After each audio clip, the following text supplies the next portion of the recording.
Jay Clark for Renthal. In this video, we're going to show you how to install grips, which might sound pretty simple. So it's not too difficult, but Renthal's kind of known for grips. Lots of choices of grips. We're just going to talk a little bit about some techniques here and installing those. Today we're going to install a set of Kevlar dual compound grips. Very good grip. Lots of choices here. So we're going to show you how to install those. On this Honda, we're going to remove the stock grips. It's not too difficult in these Hondas to get them off. We'll show how to do that and give you some tips there. If you have a Suzuki, Kawasaki, some bikes, the stock grip on the right side on the throttle tube is kind of, we call it vulcanized. It's stuck on here. Here you can see we've cut one away, tried to cut it. You simply can't get them off. And you can try to grind them and so forth, but kind of sketchy and doesn't really work too well. So your options are running a throttle tube. You got Motion Pro makes plastic ones. You got Works Connection makes a nice billet one. Those are some of your options on those bikes that you don't have a choice, and so that way you can change grips regularly, much easier. So we're going to show how to install some Kevlar dual compound grips. Okay, so we're going to start by removing the grips, and in this case you can cut off grips if you like. If the grips are really tight, if you're not planning on using them, they're ruined. In this case, these grips are still they're not too hard to get off, so we just pry a screwdriver underneath, put a little contact cleaner, squirt. Little air can help. We've squirted a little air in there, so compressed air if you had a compressor, and then you just start twisting. If it doesn't come off real easily, you can squirt in some more contact cleaner. Otherwise, you just start twisting it, and once you get it twisted, you just pull, and it comes right off.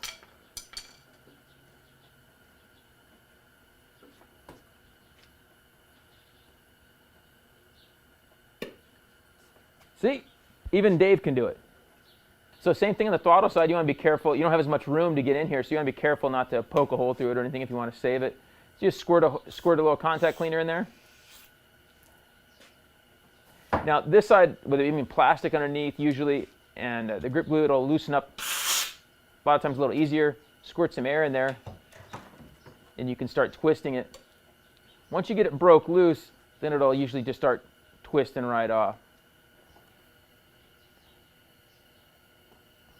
And you can see the old excess glue there that we'll want to clean up.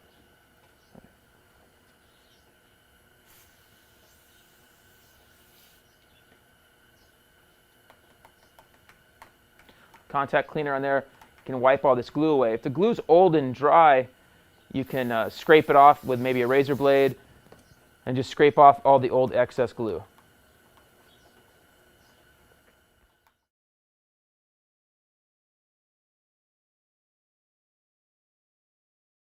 So now we're going to clean off, same thing on the other side. Want to clean it off. On this side, if you've had a couple grips, a grip or two installed, you sometimes can have a lot of excess glue. Want to try to get it all off as best we can before we get started installing our new grips. So at the end of the throttle tube, we want to make sure we get any glue out of there that it could have fallen inside. And then it's a good idea to cover up the hole. If you have a hole on this side, if you have an open throttle tube, you want to cover it up with a little sticker or something. Here I just cut out a sticker. You can use some tape or the inside of on some graphics you have a little hole sometimes left. You want to put a little sticker on the end of the bar to prevent any new glue from going in there when you put the new grip on. So at this point we're ready to pour some of our Renthal grip glue inside the grip. We want to drip down inside a ways, and we don't want to use too much, but we also want to have enough. We don't want it oozing all over the place, making a mess. So as it kind of runs down, we can kind of squeeze the grip and get it worked in to where it's kind of evenly dispersed throughout the grip. We can feel it getting down all the way to the bottom of the grip, so it's even. And as we put it on the bike, we're going to install it on the bar, and we're going to hold up the grip. We want it to get a little tacky, so we let it sit for just a minute or so and get a little tacky, and we slide it on to the bar end. So at this point, we're ready to install. It's a good idea just to hold up, lets all the air out of the bar as you go. And this is going to be the kind of tough part. You're kind of pushing and pulling up on the thing, on the grip. As we get it all the way on, now we can start to turn the grip, spin it around. We got it evenly dispersed, and we're in the correct position. So at this point, we got the half waffle underneath, so our hand's in a correct position with this grip. So second verse, same as the first here, same thing as the the left side of the grip, we just coat it the inside, let it drip down a ways. You can poke a hole in the end of the grip if you like, if you're fighting, getting all the air out. In this case, we're just working it in, and we hold the grip up to make sure we get all the air out of the grip as we install it. At this point, we slide the grip on, and then we're going to lift up on it to make sure that the air stays out as we push it on.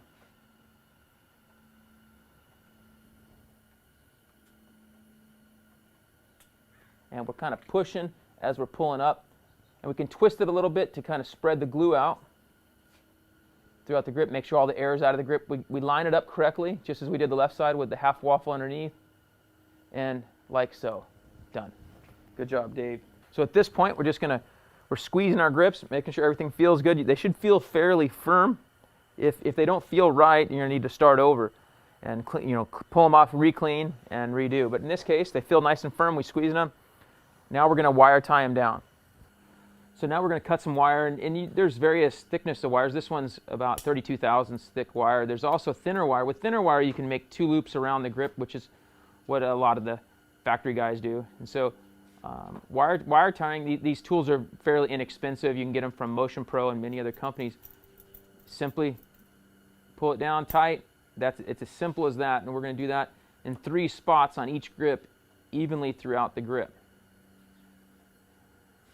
So we kind of space, somewhat evenly across the grip.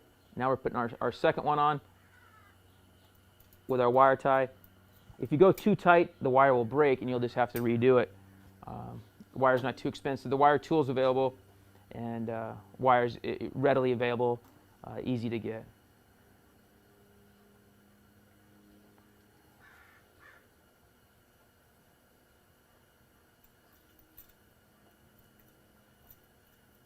So right now we're going to cut the excess wire off, and we want to leave just a little stub, about that long. We're going to do that in 3 spots all the way across. Now it's very important that you get these wires tucked well into the grip. The grip is thick enough where you can push it into the grip to where it's kind of embedded in there. So you want to push it up as well as you can so it won't snag your hand, obviously, or your grip at all. And you can push it all the way up in there and give it a little tap with a hammer so it's all the way in there. Really nice. And then put your hand on there to feel, your bare hand, and make sure to feel that you don't feel anything at all sticking, protruding.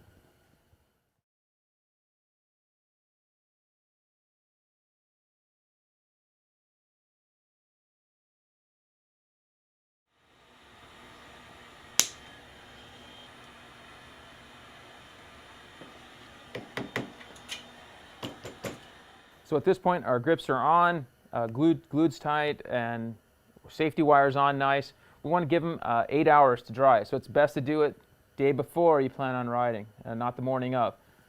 Install Renthal grip donuts, prevent some blisters on your thumbs, and you're ready to go. Got those on both sides, ready to hit the track.